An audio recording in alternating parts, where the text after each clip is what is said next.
Yeah.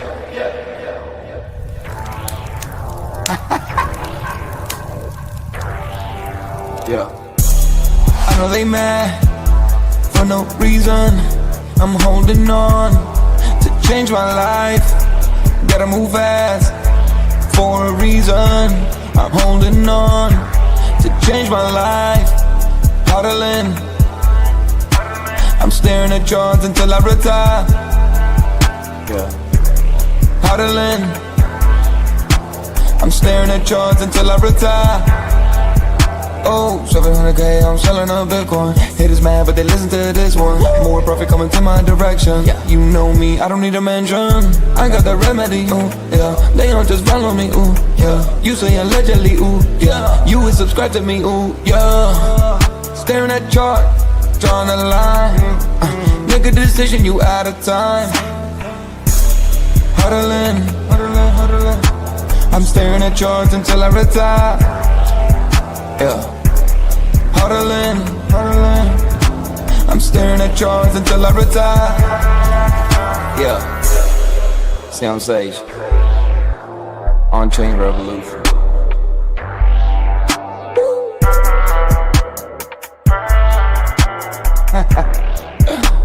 Guns. Boom.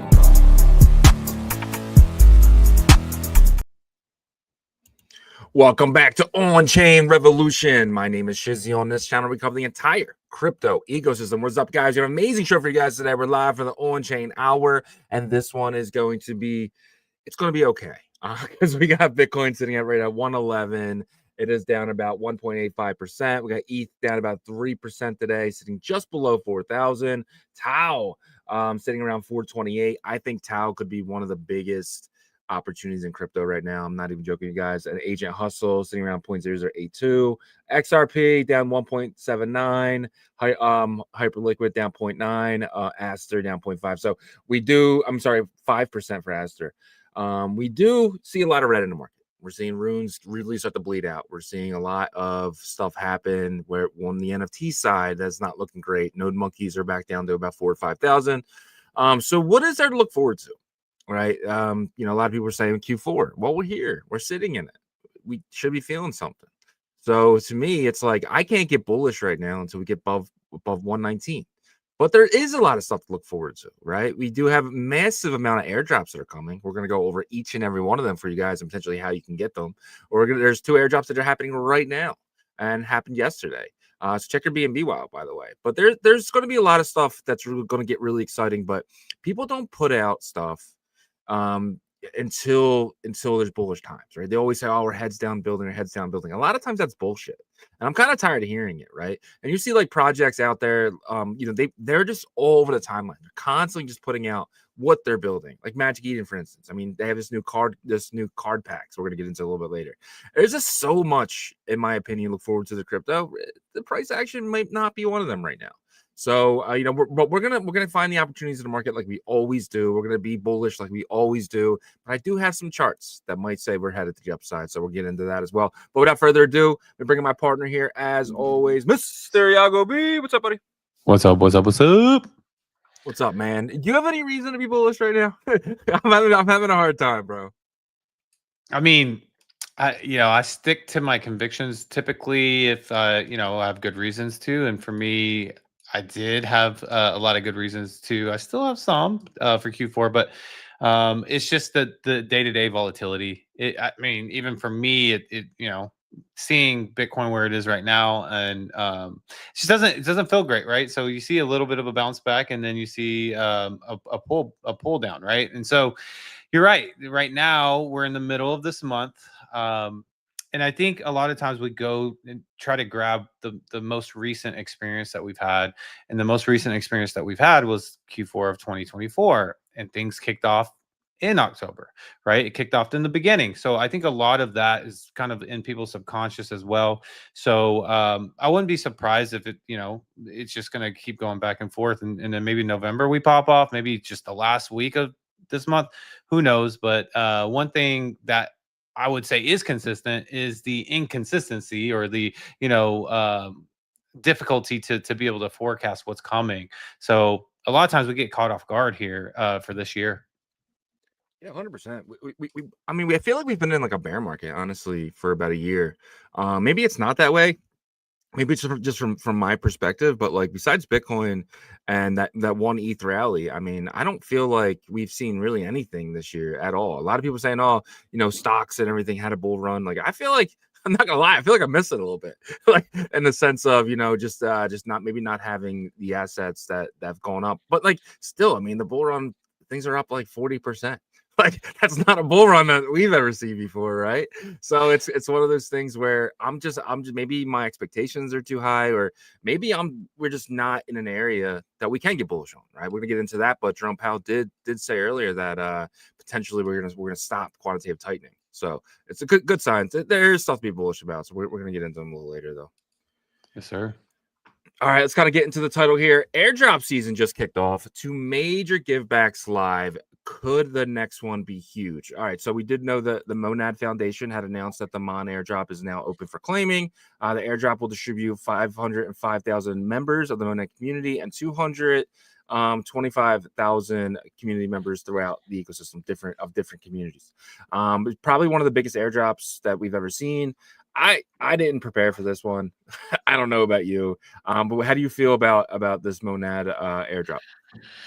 So I think there's a lot of builders and community members that have been anticipating this. Just not only the airdrop, but the launch of the chain once that happens. But from my timeline, I think there's a couple people that are a little bit disappointed, maybe in some allocation numbers that they got, and so. From what I'm seeing, it's been kind of an okay experience so far, the claiming part, or just, previewing what you're going to be receiving. But again, it is stuff that they're being given, right? So it's not like they had to buy these tokens or anything like that. So I think it's just going to be like an extra liquidity boost. But then you have multiple other ones as well. So this is just the start. I truly believe that eventually we'll hit this kind of momentum of airdrops and stuff from large platforms. Maybe that's really gets going in early 2026 and just kind of kicks off now, but we'll see. Yeah, 100%.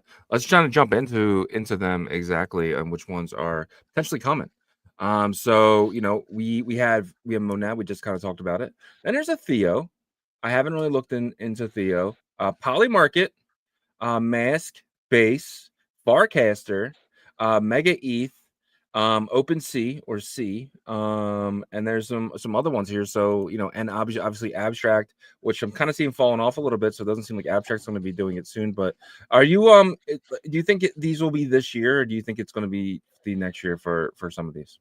Well, I think the ones that are at the top are probably the ones that are more in the near future, right? I think that's why they put them up there. Is probably they're getting most of the attention. So yeah, so something like Mask that excites me. I don't know how much people are going to get though. So they put the point system out, so some people are a little bit not expecting too much. So that would be a pleasant surprise if OG's got like a good little chunk there, right? But yeah, this is a great resource to have, right? Cato, it's awesome that they have this on there, and you can see, all these ecosystems kind of ramping up to, have their TGE and how they're going to distribute that to kind of their point systems and all that stuff. So this is exciting because, liquidity is coming, but I almost wonder if they're,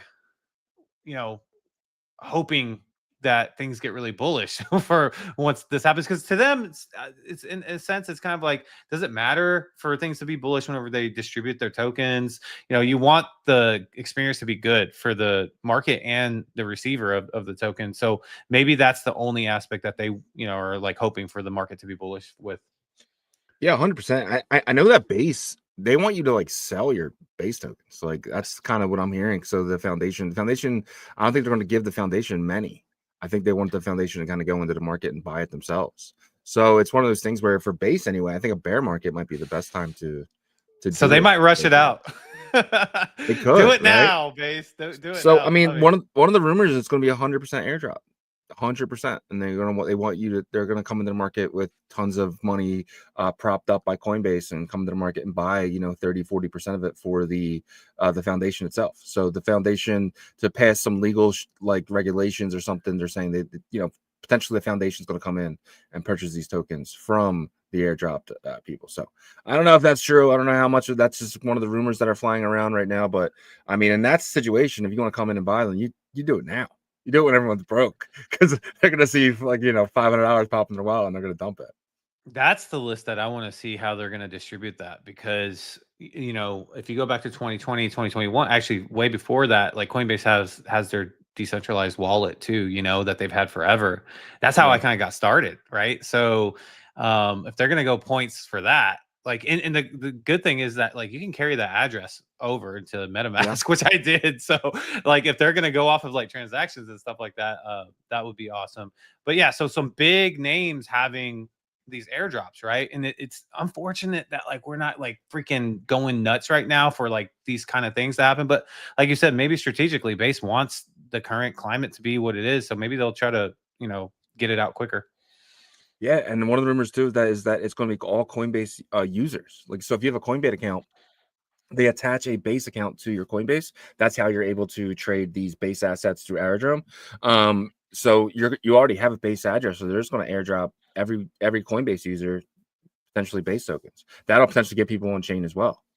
Yeah, it definitely will, because people want that free money, and I'm sure that there's certain people that they might be pretty smart with like how they move their money around and flip coins and stuff, and they're fine staying on that base layer or whatever, or that centralized exchange. Maybe they've done like 6 figures or a lot of transactions through, and they'll earn them, but then they'll have to go into their Coinbase wallet to claim them. So you're right, it can pull people on chain, which is the ultimate goal, I think, right? And so yeah, onboarding is definitely a part of that. And then you have some staking mechanism, right, that you put in there as well, where you can come in and you can stake it, and you get voting power, and potentially you can get some APY of some kind. You know what I mean? Whether that's fees from the base chain or whatever. That'd be kind of cool to see, because they will have to. Now I think about it, they will have to keep some for staking rewards, because that's how you get people to stake, right, at the end of the day. So yep. Crypto.com actually did that whenever they had their Crow. Yep, when they had the Crow token. So they released their chain, and then in 2022, you have your Crypto.com account. You could actually stake your Crow in there. So they're probably going to do the same thing. Yeah, very similar. Yeah, 100%. But speaking of airdrops, so CZ says no governance will bail crypto out. No government will bail crypto out, but we can do what we can. Glad to see people sharing and what they received. So people all over my timeline, I'm sure you've seen it as well, but they're all coming out and they're basically showing off this guy got 1.2 Binance, which is worth $1,400. There's some people in the timeline, got 70, $80. Some people got 3, 4 BNB tokens, but this was an airdrop that nobody was expecting, I guess. Yeah, I actually found $70 in my BNB wallet yesterday. I wasn't even looking for BNB in there. I was just going through all my wallets. Okay, and I was like, wow, okay, $77 of BNB. I'm not bridging that right now. I played around, got into a pretty cool little community token, flipped it, and ended up doing well. Then I bridged out. So I felt like I got a little stimulus because of the small one, right? Yeah. But yeah, I saw a lot of this yesterday, and there's a lot of people that were posting referring to Solana and Elon and Pump Fund. And, if you go back, I think 2024 was the year that like Solana did their givebacks, right? And people don't remember that, because it's always what have you done for me lately? Especially in the time to where we feel like squeezed, and we felt squeezed. And so I saw a lot of this, like, thank you, and, stuff like that. And kind of, putting a little, I guess you could say, like a shadow on Elon and Pump Fund, but they've been quiet, so maybe they're going to come up and stir up something they got planned. Maybe they're heads down building, bro. Heads down building. We'll see. But yeah. So any last thing on these airdrops? The Monad, the BNB, and we got. So these are some of the ones that I'm kind of hoping for, right? Base, ABS, which is abstract, Mask, Polymarket, OpenSea, and Kalshi. They're some of the ones that I really am excited about. I think those are the largest ones, besides the 2 that just went live, right? And I know you're like, well, that was probably all of them. No, there was about like 7 more, I think, on your list in there. But the one thing that kind of concerns me a little bit is I didn't see ABS on that list. And so now I'm starting to think, is this 2026 that they're going to be doing their TGE, which you kind of called that out. I think earlier you're like, they're so busy with everything. They're probably going to, they don't feel rushed into it.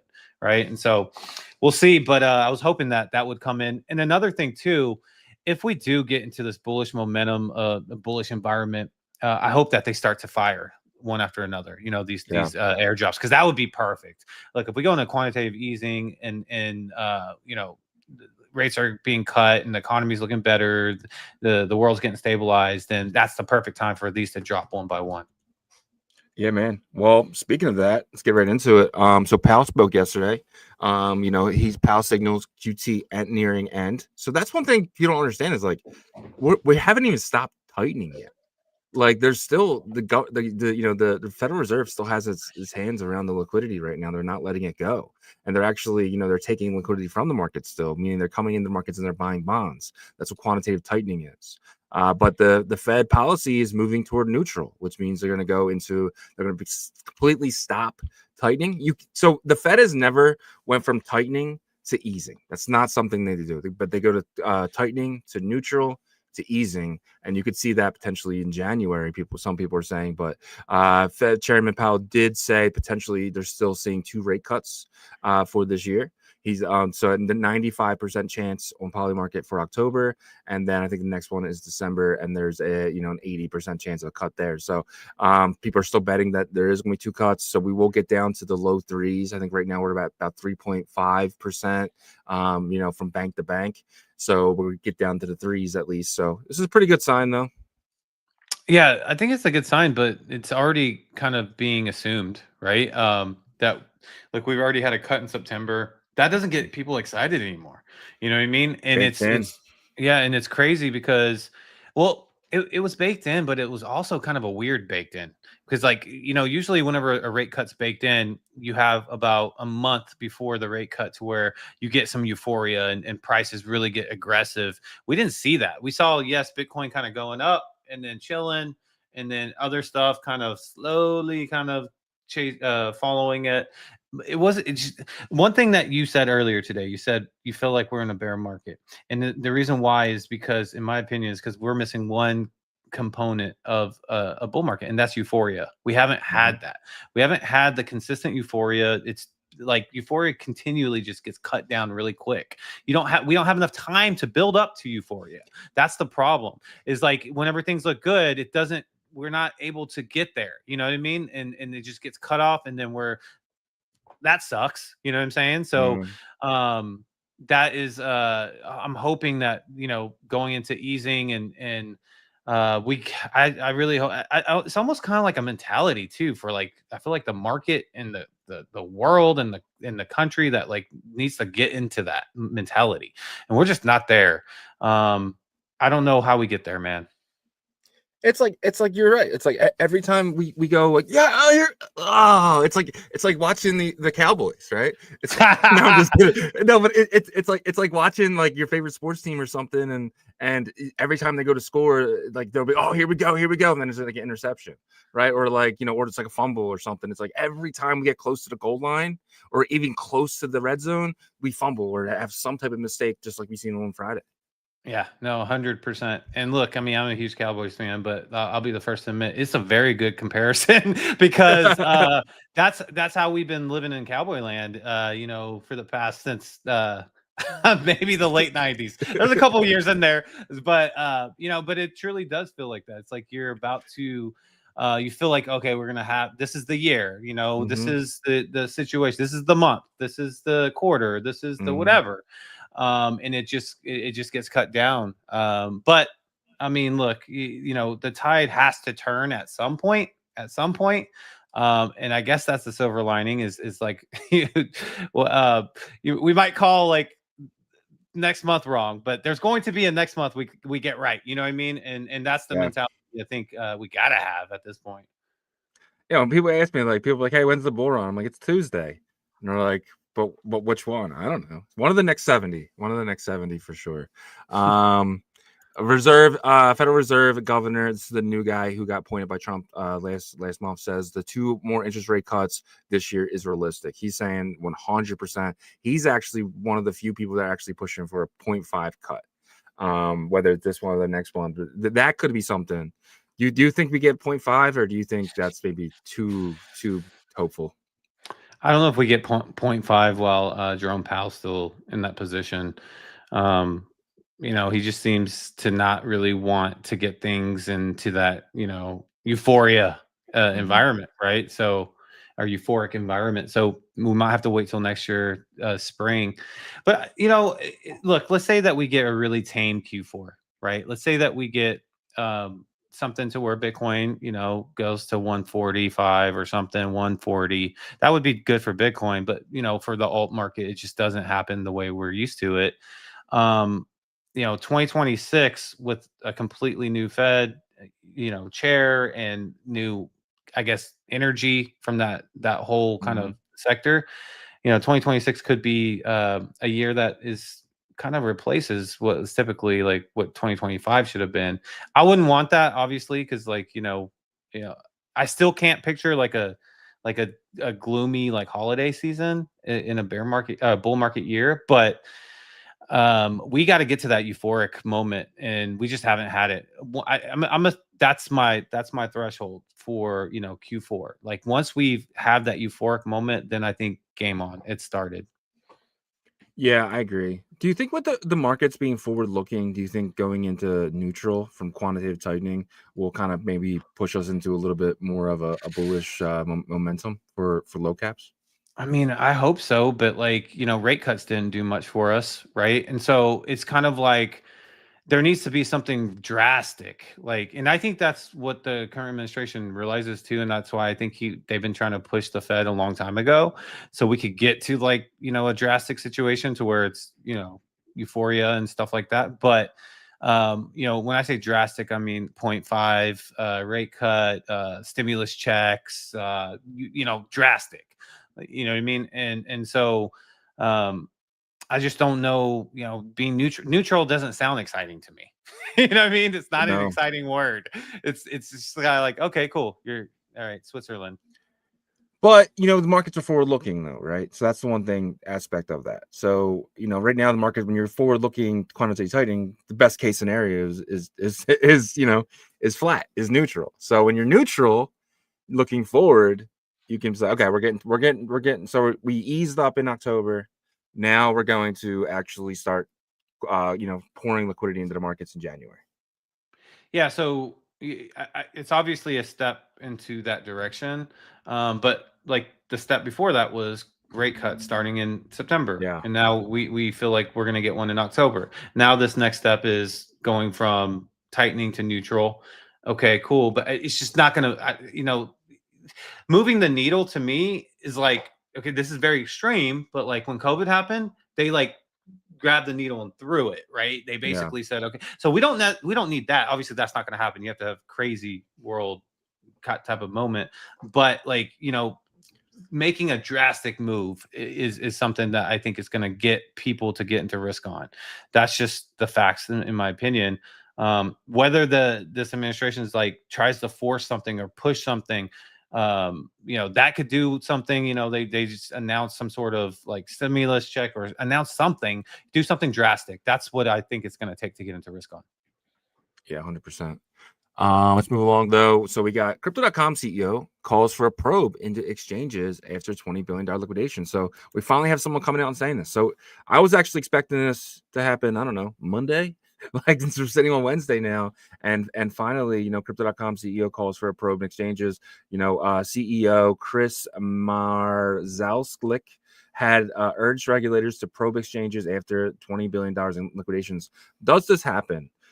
With Binance being kind of overseas, we do know they fined Binance once for a ton of money, $4 billion. Do you think that potentially Binance was going to get looked into here for their mistakes, I guess? Well, this is in my opinion, I don't know about you, but I feel like this is new territory to where we have like one of ours, which is crypto.com. You know, and the thing about crypto.com is they've always been like corporate style since the jump. You know, they're kind of like what Jeff has done with Merlin. They always had their paperwork ready to do biz. They have a big vision to do business globally, right? And so for them to kind of be like, hey, cops basically on the beat, let's look into the situation. This is unique, right? Because now you have like an entity in our space saying, hey, check all of us. We want to be held, we want to hold each other accountable, which in my opinion, that's a good thing. I think it's a good thing, but I don't think Binance is going to like this, and they're probably going to put them on their list. Yeah, I feel like we need our own FTC, whatever it is. We need our own sector to where that's what they do. That's their main job. Maybe like a spinoff of the SEC. Maybe take Hester Pierce and give her own unit or something, and they strictly look into stuff like this constantly. Do you think that's a good idea? Yeah, because I think they could be highly effective in it, and it could really do good for the space. That's why I said, you know, this current administration, they're pro crypto and pro digital assets, but they're a little bit I feel like because they're so pro digital assets, they've given the big players in our space like this comfortable kind of, all right, I'm the big dog in this space. I can kind of, as long as I don't do anything blatantly illegal, what is illegal, right? And so I think there's stuff that's probably borderline, not right, the stuff that's happening, and so I think that would be very effective if we did have their own, and I think they're trying to do that with her, because they did create their own little sector within the SEC with her, right? Yeah, but it's not like Hyper focused on. It's not hyper focused. It's like so she still does a lot of the stock stuff. She's still looking in the Coinbase and all that stuff. But I think obviously, I think that stuff's regulated now by those stuff. I just want someone or a team of people looking at stuff that's not being looked at from the stock market guys. Yeah. No, I agree with you. I think that it would be really effective, and I think it's needed. And I know there's probably going to be people in the space that say no, we don't. But you're talking about centralized exchanges, though. So these are like businesses that So it's not like the DeFi part of things, but having a team, and plus they'll get better over time. Yeah, they'll be like experts. You need the highest level of expertise in knowing the space from the like the back of your hand, right? Because these guys need to know, like, if something smells fishy, they should be able to like know exactly where to check here, and here. All right, it's like checks and balances. All right, we're going to point A. Okay, this I found this is where the shadiness is happening, or whatever. Jump on the phone type of situation. I think we get there, but I do think it's going to be stuff like this, crypto.com, because I guarantee you they donate some money to some lobby group or something. And this is competition too, because the thing I bet you about them that they're worried about is that, like, man, that affected us big time. Yeah. Like, you know what I mean? That made us freaking like have to go into like super caution mode and figure out things like, are we okay? And like running a multi-billion-dollar corporation, you don't want to feel like that very often. You know what I mean? So this is probably going to happen more frequently. I'm sure that like Coinbase is probably already talking to some of the regulators as well. Yeah, I mean, to your point, I mean, crypto.com has institutions that are buying from them, right? And you don't want your large institution buyers like, whoa, what the hell is going on here, right? You want them to be very calm. You want them to get years of experience of non-harsh times, right? Because you want them to constantly keep buying. But when something just happens, crypto.com has to probably send advisors out there saying, hey guys, everything's fine. It's probably a lot of cleanup for something they didn't even do. Yeah, crypto.com is probably more like Vanguard than they are Binance in terms of their mentality. So yeah, I know exactly where you're coming from with that statement, and I agree. I think that, and they're probably like, dang, like we're trying to like get the reputation solid and for the space, and this kind of stuff is making things worse. Yeah, and like Binance knows they effed up because they launched a $4 million initiative to refund users, instill market confidence following crypto crash. So anyone who had their stop loss set and it didn't get hit, they're reimbursing them. They're reimbursing the people who had everything set up and they still lost everything. About $400 million they're saying is the initiative, but according to X, this doesn't even help like 10% of the users who got destroyed on Friday. A lot of people did have stop losses that just didn't get hit. But you know, this is to me saying, hey, we effed up. So they are you know, they're saying it at least, right? Yeah, and I mean that's fortunate for the Binance users, but what about the non-Binance users that got affected because of Binance's Oracle issue? Yeah. You know, basically affected the entire market. And now you're talking about and that's why I think like crypto.com's coming out and Coinbase is probably not happy. And I guarantee Binance, you know, put a lot of hate in these other centralized their competitors to be like, what the heck, man? Like you know, could have crashed our business completely type of situation. And so it's going to be interesting to see how the regulators handle this because it should be handled by, you know, a specific group like you mentioned earlier. Yeah, well, I agree. All right, let's move along here. So can we catch up on Bitcoin versus M2? So I have this chart right here. So this is gold, and you know the M2. No, this is the M2 money supply just flying up here. Printed money is just continuously being printed. I remember this. Remember this? We thought it was going to crash down, and then it just goes up a lot higher. We haven't looked at this chart in a long time, and then you're kind of seeing the offset for this is 80 days, by the way. And now you're kind of seeing, you know, this is when Bitcoin was 122. So now we're kind of down here again. Do you think we get a catch up soon? It's a huge catch up, dude. Like, I mean, we're talking 50% at this point. Are we? I mean, yeah, we're about 50 from 180, 120. That's about 50%. Well, that's the catch up, but the deviation's probably about what, like, I think it broke out of the 20% deviation in terms of how far it's gone out. Yeah, it is a 50% catch up if you catch up all the way at the top. I don't know, man. Like that was our go-to bread and butter, baby. I mean, I haven't heard much from Colin. Have you? I know he's been very quiet when it comes to the M2. But he was right for a long time. I mean, he called it back here, right? This is when we started looking at it, and he was right all the way up until I want to say like April or May, and then it's just been sideways. But you know, we've seen this before. This isn't anything new, but there is some catch-up period. But I'm thinking, dude, I mean, you might be right about Q4 and just looking at this and saying, hey, we could be at 160 by, you know, December 1st.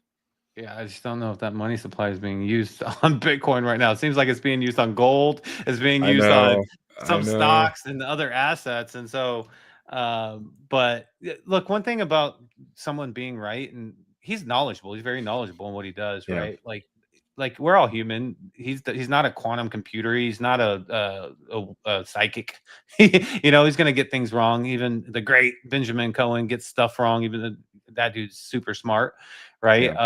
And so, look, Colin did great for a while in terms of getting that correlation correct. And he did say there's going to be a deviation at some point to where it doesn't, you know, correlate along with it, but it always comes back eventually, whether it takes, you know, 4 months or whatever. But I mean, I would hope the perfect time to reattach would be here in the next, you know, 3 months. 100%. And you know, Bitcoin does follow the M2 money supply, but it also follows gold. A lot of people say, right? Let's look at the gold Bitcoin chart here. So you're seeing, you know, Bitcoin and gold kind of doing their thing. Bitcoin was always way better than gold for a long time, but you know, gold just kind of passed Bitcoin for the first time and since back here. But you know, people are saying now that, you know, this is where Bitcoin pumps. They're saying November to March. That's when Bitcoin's going to do its catch up here. And while maybe gold goes a little sideways, but do you believe in this chart? Do you think that potentially, you know, we do end up passing gold again? We need to get to 210, by the way, to get to where gold's. I don't. Well, I mean, it's weird because there's a correlation, but there's also like a what's it called? Deviation. Well, the inverse relationship as well. You see, so it's like, yes, both were kind of trending upwards, but then there's this weird like short-term inverse relationship, as you see right there. Like, you know, it popped out. Bitcoin was thriving in Q4 of 2024, while gold was kind of just like stagnant a bit. And it seems like they were about to flip, and gold was going to do it earlier in May. That didn't happen though. They both kind of stayed, you know, their course, and now aggressively, right whenever we're supposed to have our bull run, gold decides I'm going to go absolutely nuts. And so because of the inverse relationship, I'm a little bit worried about that, because like, first of all, the best case scenario is a bull run for all assets and Bitcoin catches up and starts to shoot up like that. Worst case scenario is if Bitcoin, follows the previous inverse relationship, and gold kind of probably tops out up there at some point, and then Bitcoin kind of rounds out and eventually tries to meet back. But I'm hoping for that best case scenario. Yeah. But you see how they say up here, gold leads, gold leads, gold leads, right? So gold led Bitcoin this whole time. And that was pretty crazy. Bitcoin was sideways this entire period, right? And then you see, Bitcoin leads. Bitcoin had the huge jump up in November of last year, the Trump pump, while gold actually went the other way on the Trump pump. And then, then gold leads again. So we saw this from, January to about May. We saw, gold kind of leading, and then Bitcoin went again, right? Bitcoin had that nice jump up back up to all-time highs of 125, and now we're seeing, for the last month or so, about a month and a half now, you're seeing gold run. So I mean, this is saying, if this is accurate, we're going to see gold kind of go sideways and Bitcoin's turn. I mean, but that's the most aggressive run up for gold ever in history. I mean, $1,000 in a month. Like, yeah. So that's the difference between the other times it was, and when it was leading before, it wasn't too much. It wasn't like super. Look at this one. I mean, yeah, I guess in that one there it was going up as Bitcoin was kind of coming down. So that had that inverse relationship. I hope that doesn't happen, because if that happens, then we're going to see Bitcoin dump really sharply. Yeah. Right. I don't like that they put those arrows out there too. It's right there for the next block, because that makes me feel like they're trying to take Bitcoin down. No. This is Bitcoin up. pump. So this means gold's red and and Bitcoin's green. So you're seeing Bitcoin being red, because Bitcoin's the top here and gold's the bottom. So every top arrow is Bitcoin and every bottom arrow is gold. I see it. So they feel like basically in 2026 though is when they're saying it's going to flip. Maybe the very end of this year it could start. March, May, baby. This is my time frame. So we'll see. Oh, there you go. So here's another chart. So Ash Crypto just made it clear. So he's basically saying, now we've talked about Bitcoin, and let's take a look at ETH here. So ETH had this tremendous run up from the bottom here. This is when it went home. Remember Benjamin Cohen saying ETH has to go home. ETH went home. It broke up, right? It passed its trend line. It had its run up on Bitcoin. So this is ETH Bitcoin. And now it's coming back down. It retested it. And now a lot of people are saying, like, hey, you retested it. It's time to bounce. Do you see ETH kind of bouncing against Bitcoin here going into, being in Q4? I mean, that could be a possibility too, right? I guess it would satisfy. I mean, it satisfy Tom Lee, but if the alts can join it for a party to where they all come together, that's been hard in crypto lately. Is having like the entire space come together. I feel like out of the entire time that I've been exposed to crypto, and getting really kind of searching out communities and stuff was last cycle. I've been in crypto for a long time, but actual communities, this has been the most where I feel like people are looking out for themselves. Yeah. You know what I mean? I mean, you feel that that's too? what happens though in bear markets though. I felt this in 2022 the same way. Right, just when like I remember being in communities and stuff like that where they started like pumping up. For me, it was this token called Scream. It was like it ran from it went from like $3 to 90 and then fell back down to 60, and everyone's like, buy the dip, buy the dip, buy the dip. And I was an asshole that bought the dip, and they all dumped on me. Right, so it was just like, it was one of those things where I felt like communities were dying in like March of 2022, and I kind of feel like that's been like that all year. Yeah, so the communities, in 2022 they did like right after. I felt like they were still kind of they're still going strong, but right after Luna is whenever the communities really start to fall apart, right? But this year, and if you're in the space like we are every day, we work. This is our job. We do this full time, so you get to learn like who people are genuinely. You know what I mean? So who to kind of okay, I can count on this person, I can count on that person, but you also learn who you can't count on, and it's crazy because this is supposed to be this bull run year, but it does feel a lot like 2022 whenever, those communities started to dissipate or just fall apart a bit. So it is important to really kind of know who your diehard community members are and all these type of things, because at the end of the day, our industry is not going anywhere, right? So as time goes on, you want to know who that core kind of group of people that have stayed, that are genuinely trying to make the space move forward. And obviously people are here to make money and make their lives better. I get that. But right now is like, when it's supposed to be easier to do that, it's not, and you're starting to see some true colors, I think, come out. Yeah, 100%. And like, so speaking of that too, we're gonna jump into the next thing, which is Bitcoin Whale just opened a 5x short. So this is the whale who's just been ahead of everything. He has opened up another short, $140 million on 5x leverage cross margin. So he's expecting it to kind of dump here, and he's been right so far because his entry was 112.5, and it's right now it's trading at like 110. So he's been on point again here. But what do you think of this? Is this something to be worried about? This whale who's he can't miss, this guy. Yeah, I would love to know who he is. Yeah, that's what people are saying. They're like, oh man, he cleared 80 million last week. Dude, how would you feel? Call of Duty. How would you feel if it was him? Jealous? I don't know what else to say. I wish I had that information. He would be like, it's a skill issue for all you guys. No, I'm just kidding. Yeah, so it does worry me because what happened the last time he did something like that, right? And he's not even like trying to be, secretive about it. He's like, I'm doing this, and you saw what happened last time I did something like this. I don't expect a crash like we had. I don't think we have a crash like that again. Before the end of the year, unless something super crazy happens with the world.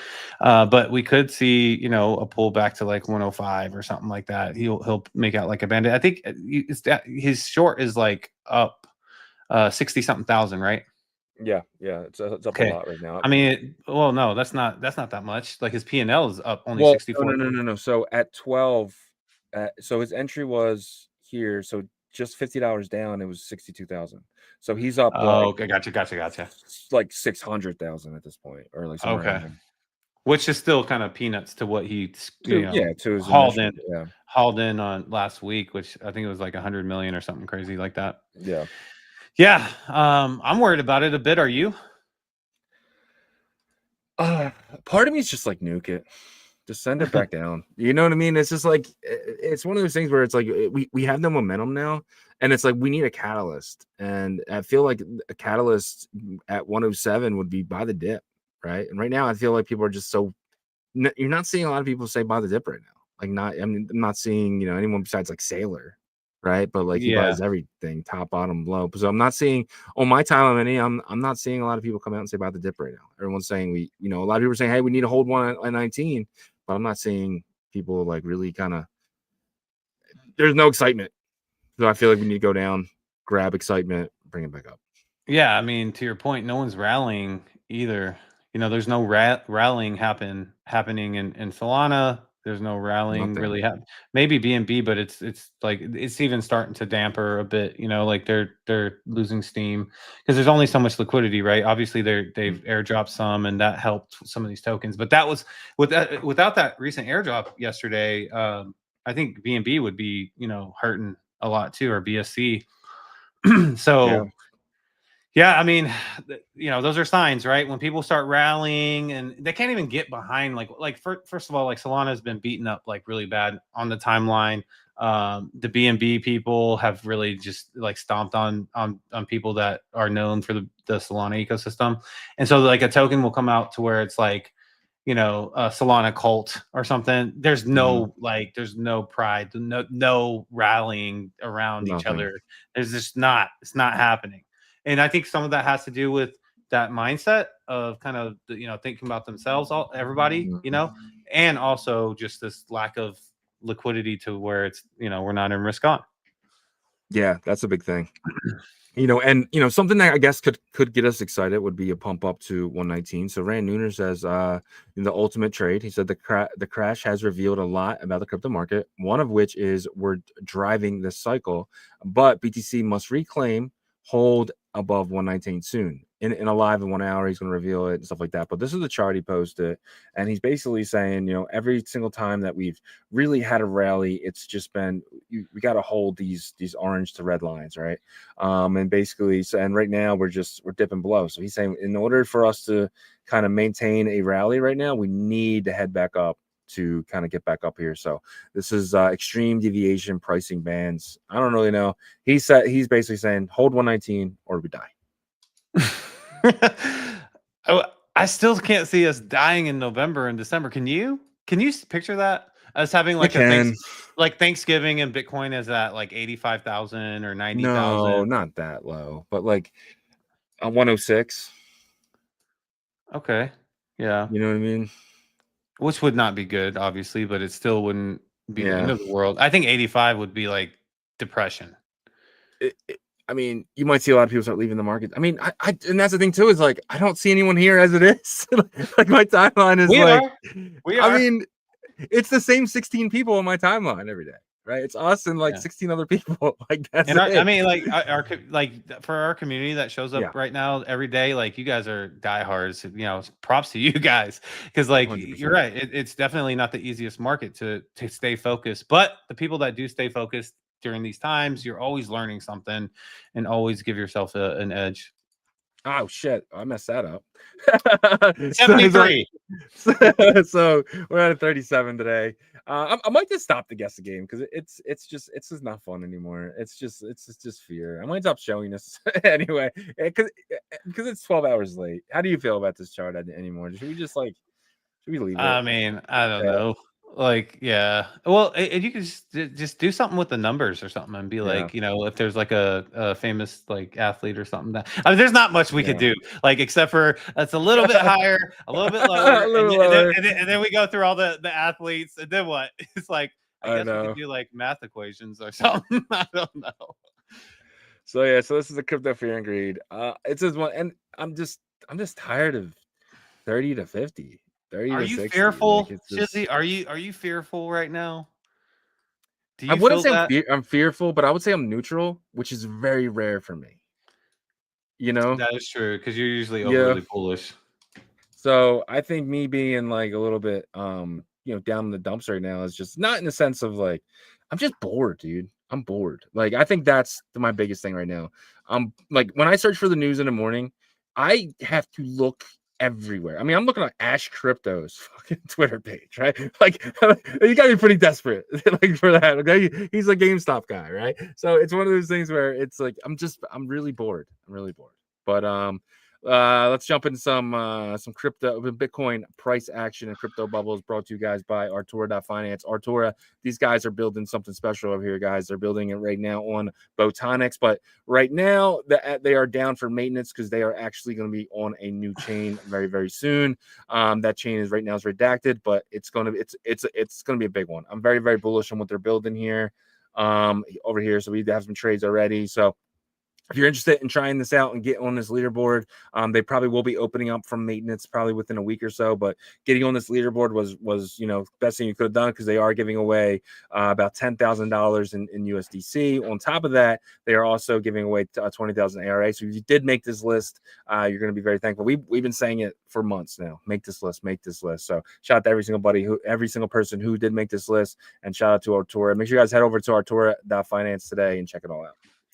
Absolutely. And before we get into the price action here, help us out by hitting that like on the YouTube side of things and sub to the channel if you're not subbed, and turn your notifications on so you know when we go live. On X, share the space, hit that like as well. That helps us. I believe it does at least. And then abstract, kick, kick, all those, Rumble, Twitch, Spotify.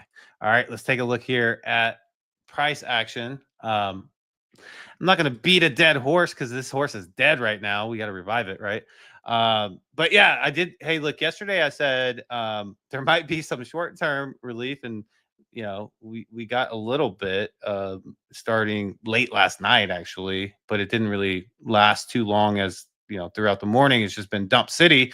But I did say something about the daily chart, and I said, you know, this daily chart right here, you know, until this starts to break down, we got to assume that it's not going to be good times in terms of upward trend price action, right? So this is something to zoom out and say, okay, well, you know, even if we do get a lift, until this starts to break down, we're probably going to see some chop with downtrend. So that is what I'm thinking, and the hour chart is giving us that same feeling here. So you see the MACD is, you know, showing strength in the sell pressure. We haven't been in oversold too long on the stochastics as well. If you see here, there's this downtrend. It's actually just a smaller version of this situation that happened on, it was this Monday, right? So this pattern almost looks exactly the same. It's crazy. It's just like a little miniature version, mini me here. But anyways, I know, yeah, this doesn't look like it's going to break down anytime soon. And you can see this current hour candle that we're on does not look good. It just looks like a really straight down type of candle. Let's see what the battle looks like between support and resistance going on here on the hour chart.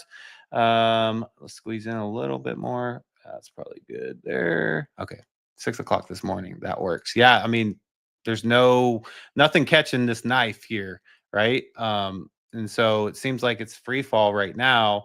You know, getting the data back from 6 a.m. So we could see this breakout even further to the downside. You know, it's not showing me basically below this. The resistance is definitely in charge. Some of this is changing right now as we speak, but it's not looking good. This is very, very low volume areas, thinner liquidity, right? So we need some large buy bids to come in to have any type of chance to push this up to an area. And look, we'd have to get pushed up to here, which would be 111, 133. So if that can happen, great, you know, but it looks like we might just be kind of completing a little bit of this downtrend. Maybe we threaten that 110 area and see if we can stay above it. It looks like we're showing a little bit of strength right now as we speak, though. We'll see how this plays out, but right now the indicators are definitely telling me that resistance is winning the battle. So we could see 110, 109 later today. That is the hour chart. The 4-hour chart looks like it's about to open up on sell pressure for Bitcoin. We just completed the buy pressure here, and it looks like the sell pressure is starting to, at least it wants to. We'll see how big this candle gets. That's going to be important, because if we do get that 109 on Bitcoin, this is going to start to form pretty big MACD candles here. So yeah, I mean, just kind of seeing this downtrend continue here. I think, a lot of times people that play the wicks, meaning that they use the wicks in their TA. And a lot of times the strong wicks, they always say that they will be revisited in some way, right? It might not be 100% revisit, but hitting maybe like 75% or whatever. So if that's the case, then we're looking at, at least 108,226. Or if it revisits the entire wick, and we're looking at 107 200, and if that happens, then most likely we're probably going to try to see if a new low in that case. Now, it doesn't always happen that way, but the people that play the wicks, a lot of times they're right, man. So we'll see if this plays out that way. So that is the 4-hour for you guys for Bitcoin. In the daily, same thing. Just keep paying attention to this, until this breaks down. If you're a swing trader, especially, probably want to, me personally, stay away from getting in long positions. Ethereum, same boat, just, kind of tailing Bitcoin here, same situation. Today's probably going to be further down. If Bitcoin continues that way as well, it will follow it. Now, one thing I will say is that the MACD's kind of been a little bit misleading lately, because it's been so volatile. So a lot of times we'll see maybe some relief whenever it's showing that we are in some sell pressure, because you can see this MACD sell pressure right here is not as aggressive as down in this area yet. So I think it's going to be really important to see how the hour chart plays out, to really kind of determine if we do get those kind of follow-ups on the 4-hour and the daily. Same thing with Ethereum, though. Ethereum hasn't started the sell pressure yet. Bitcoin has barely started the sell pressure on the 4-hour chart, but it's really the same motion or direction that they're both heading in. All right, crypto bubbles. So 95 to 5, basically. You see Plasma bouncing back. Plasma has been bouncing back, a couple days in a row, but it was getting beat up for about 2 weeks straight after its launch. Yeah, you see Morpho. Look at Co-AI, dude. I know Co-AI is definitely it's been green the past, I would say, this past week.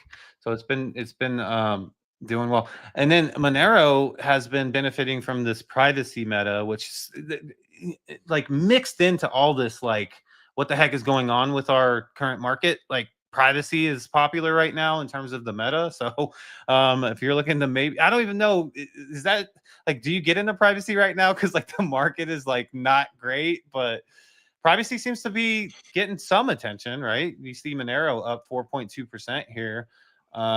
And I forgot what it was we were looking at yesterday, maybe, or the day before, but there was a list. Maybe it was the CoinGecko, the sectors, but privacy was definitely one of the top performing sectors. Privacy is like, isn't that like tinfoil hat people that are just, you know what I mean? It's kind of like, I feel like if you're getting into privacy, you're doing it, obviously to make money, but two, potentially because, you want to hide your money from people or places. Like, if somebody was like, yo, you got to like hide your money, I mean, where's the first place you do it? I mean, well, I think also because, like, so much, like, centralization is coming in, and KYC is going to be a normal thing in the future in our space, like for the companies and the corporations. And so you always want to be able to kind of go back to a certain area, and we all know Bitcoin is the best place for that, or at least I feel that way. Monero, has always done that, right, in terms, but they have the ability to get 51% attacked, which we saw, I think, earlier this year, just because there's not a huge miner community like Bitcoin, right? So, yeah, 100%. Yep. All right. Yeah. So that's pretty much what we're seeing here. Looks like Tau went on sale, pulled back 8.6%. So that might be a good. I am so bullish on Tau right now. Like, if anybody with your family asks you, is there any coin I should get into? I think Tau is one of the safest bets right now. AI, Bitcoin, halving coming up, or Bitcoin style halving coming up. It's the first one, dude. Like, Bitcoin was, $100, $200 after its first halving. 6 months later, it was 1,000. Yeah, I mean, AI is huge, right, for the world, and so the fact that it has basically kind of like this Bitcoin feel to it, except for AI, like, yeah, I mean, a lot of people are betting definitely on that. The top 200 here, you got Bass token. If anybody's in that, it's up 95.6%. CBCN, our guy Courtney Johnson, probably enjoying today. One of he's got to be the people. CEO the way we call his name out for that token. Well, he's the only one that posted about it in our chat. Yeah, but it's up 16.2%. There's something related to Solana. They're building with Solana on that. But yeah, so everything else, you're looking at a range of 4 to 8% pullback in the alt markets, guys. So that's pretty much it. Bitcoin, Ethereum, and the alts. Not a pretty day today, of course, but just hang in there. We have gotten through worse times. Yeah, 100%. All right, let's get into the roll call here. Let's see who is here every single day and take that first comment of the day and put it on a spreadsheet. That first comment is my man, Chief Axel, the legendary one himself. You have your third win of the year. Congratulations to you, Chief Axel. And I have to go through and make sure this is correct, because I think you might have another one. It's just a lot of names to kind of go through and make sure. I got to get a better system for this next year. But shout out to Chief Axel, the legendary one. Appreciate you, my friend. And then we'll jump over to, we got Webdro here. Shout out to Webdro. Tim Baker is here. OnePlus@ is here, my guy. ASAP Benji's the legendary one. Then we got Lackey Lukey again. Bitcoin is Truth is here. Then we got my man Abstract. Vader Time says, if we don't get bullish soon, I'm done. He's quitting, bro. He's quitting if we don't get bullish soon. Spindrift is here. Chips and Dip is here. So what's up, guys? What's up, Chip and Dip? Kane99 is here. Satoshi Nakamoto, the legendary one who created Bitcoin, watches the show every day. Appreciate you, my friend. Merlin's Lucky, who says Merle TK, let's go. Ricky is here. Shout out to Ricky. Yo. Appreciate you, my friend. Stan said, where's Arch? Oh, Arch. For the airdrop. I think Arch is still. Yeah. He posted that during the airdrop segment. So you'll get the airdrop by potentially, they need to drop their token before it goes live, because that's how you pay The gas, right? Yeah. So yeah, I mean, he's right. That could be one, but rumors now, dude, is like March. Like that's kind of what I'm hearing now. So we'll see. I mean, what they're trying to do is not easy. If it was easy, everyone would do it, right? But they're trying to like roll up transactions and put them on Bitcoin. Like I honestly don't even know if it's possible. But these guys, they'll let us know. I'll get the legend, Adam McBride. Wow, I didn't even see this. Shout out to you, my friend, and with a repost. Thank you so much for being here, Adam. Man, awesome. Thank you so much, man. Super fan, GM. My guy, dude. I appreciate Super. You see Superfan's latest tweet? They pivoted from these things. He's actually making glasses now, AI glasses. Really? Yeah. I was like, I saw it like over the weekend. I was like blown away. He's like walking down the street and is like he's recording from the glasses, I think. And like I was like, dude, now you're competing with like Facebook. Like but shout out to Superfan with the pivot to AI glasses. But yeah, crazy. Myself here says tottering interest rates, it's gonna fix anything in the economy. Yeah, you're right. Dropping 0.25 every now and then is not gonna fix anything. It's gonna get, And he says the Fed's only resolution is to print more when things break, which ultimately debase the dollar even more. That's what we want, though, right? And then he says privacy is a human right. You should look into privacy wars for the first crypto war in the 90s. Phil Zimmerman, the pioneer digital. Yeah, I 100%. I'm with you. Privacy is the right 100%, but like, I want to make money. Like, I just don't believe in privacy coins doing 10, 20, 100 X's, but they have, I guess, or recent. I guess so. Maybe I should start. And then Matt's Hoshi to finish it all. Appreciate every single one of you guys. Yeah. Well, I think myself has some great points. The current state of our industry, though, is, I mean, people might not like to hear this or won't admit it, but yeah, everything's denominated in dollars. I mean, that's just how it works, right? So the people that are winning right now, the way that our system is set up with digital assets. And when I say winning, I mean like they're making a lot of money, is that they're selling down into cash at some point, right? And so that's why they're able to buy these things or do whatever, right? Obviously, like you have to have a strategy and goal for the future, and that's to set a certain amount of Bitcoin to the side and the really promising assets, right? Like a risk one could be like Tau, like you said, right? Because there's like the future is there for it. But at the end of the day, everything is priced in dollars. So people want the Fed to print more because it's going to pump our industry up. And I know that's kind of like the backwards way of thinking from like fundamental of how our industry is supposed to be in the future, but we're just not there yet. Mm-hmm. You know, I was thinking, buy one Tau and then time lock it for 20 years and just forget that I own it. You know what I mean? If you did that with Bitcoin, right? Let's just say, your Bitcoin is coming out in 5 years from now, like, yeah, even like 4 years from now. I mean, you're excited, even if it's just one, at the time it's $400, but I mean, it could be like, who knows, 400,000. You could have did 10 though, because 10 would have been so dirt cheap. But you can't forget. I'm talking about like now, right? Like $400, oh yeah, you could have done 1,000 back then. Yeah. Maybe someone did. 1,000 would have been like 500. I'm sure, dude. And that's what people are saying about some of these Bitcoin moving for the first time and ever. Some of them have been time locked because you can use Bitcoin very similar to how the guys over at Fluid do. When they time lock your asset, you can time lock Bitcoin in your wallet. So some people, like, it just unlocks one day, and that's like, oh wow, 20 Bitcoin just moves. That dude probably was smart enough to time lock it, shizzy proof it, as I like to call it. But let's move along to the next thing here. Magic Eden packs are coming. So I got a little video here. I don't know if I'm gonna get like, we'll see what happens, but let's play it.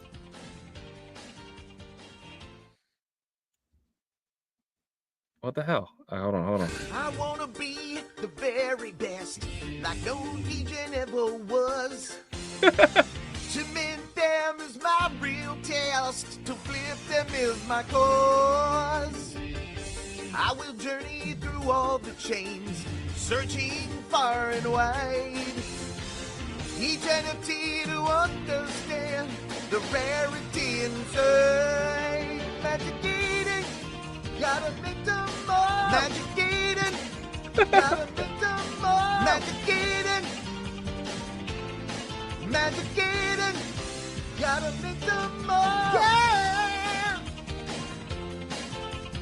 That was stuck in my head all last night. I was walking around my house like Magic Eden.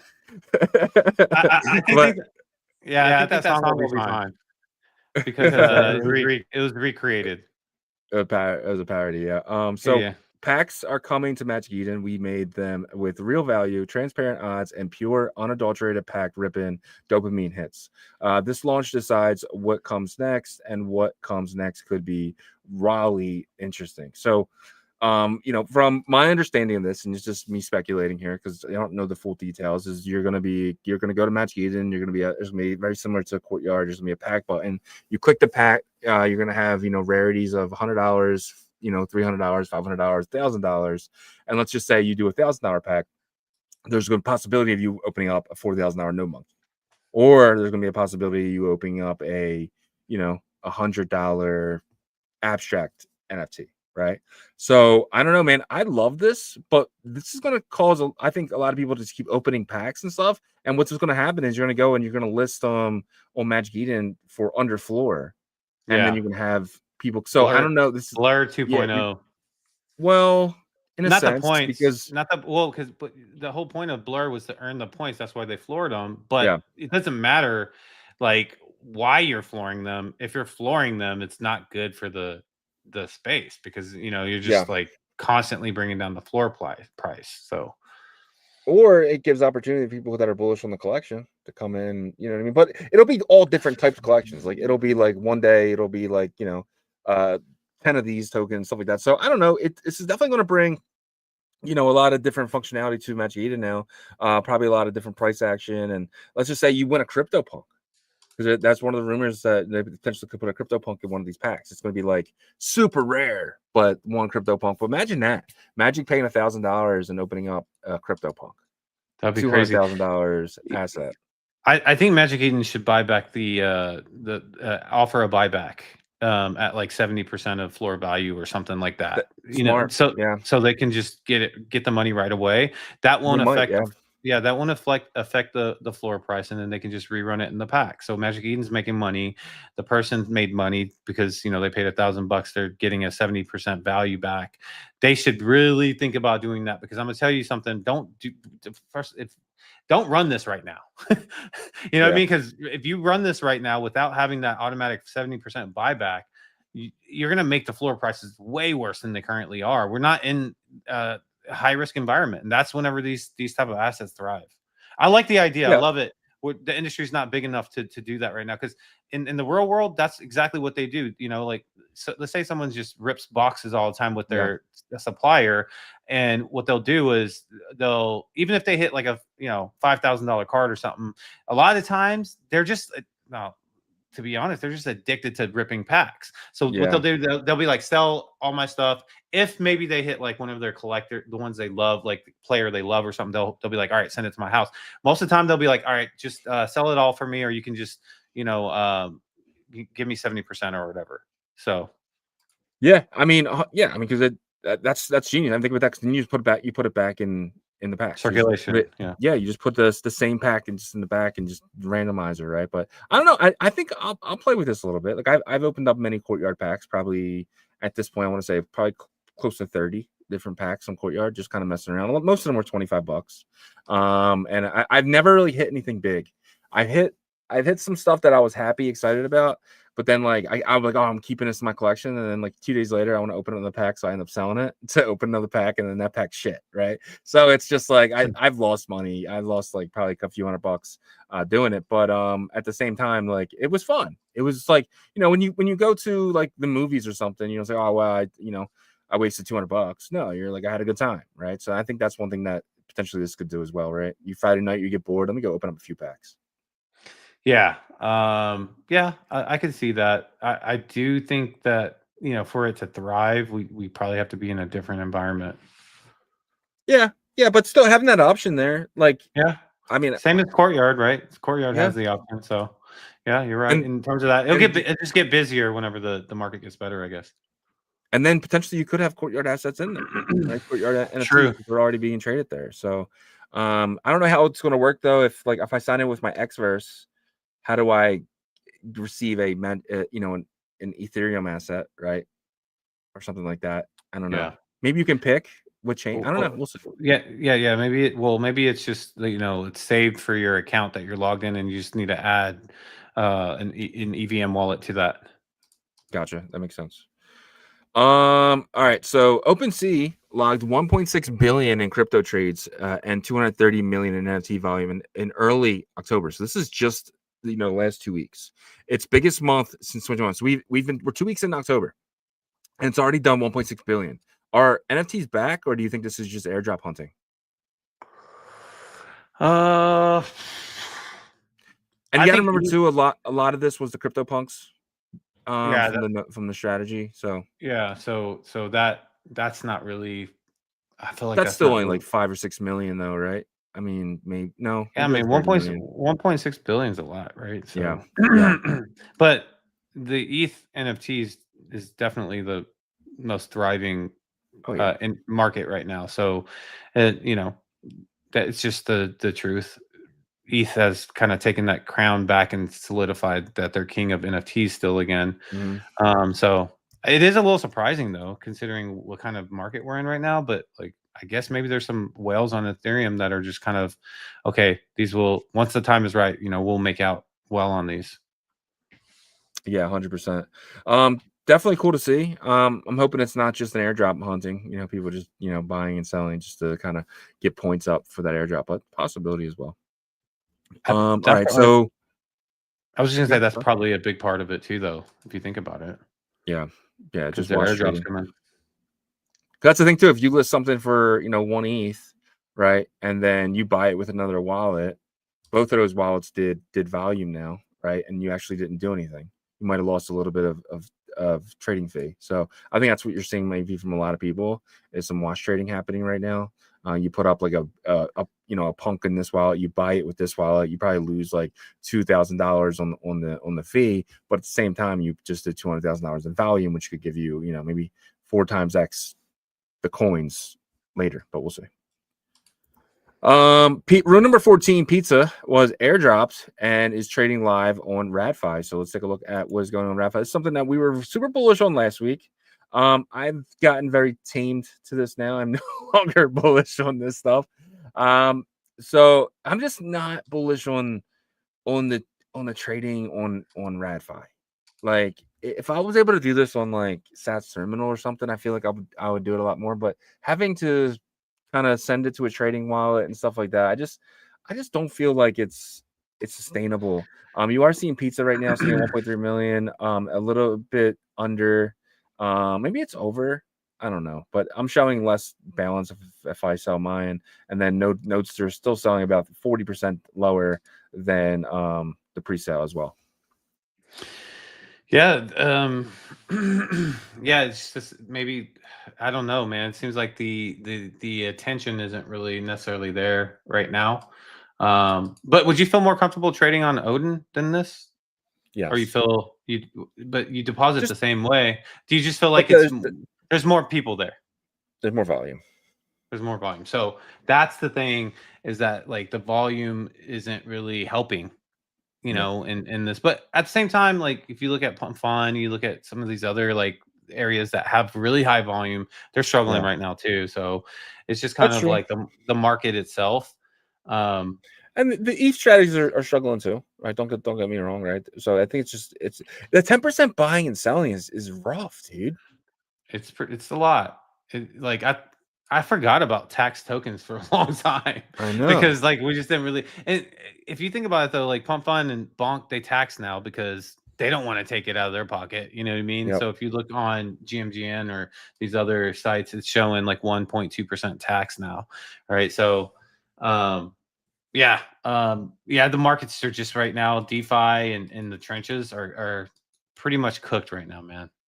Yeah, and that's kind of what this is. This is the trenches type of site for Rune. So, and then No Monkeys came out and they said we have strategically deployed 0.3 Bitcoin into funds to buy back and burn 0.75 of the token. We've now burned 3.64% of the entire supply. So they burned 3% of the supply, and they're still kind of beat down. I mean, they were like 3.1, so it is up 20%, 25% there. But yeah, would you be entering any of these at this point, or is this kind of just like wait and see moment?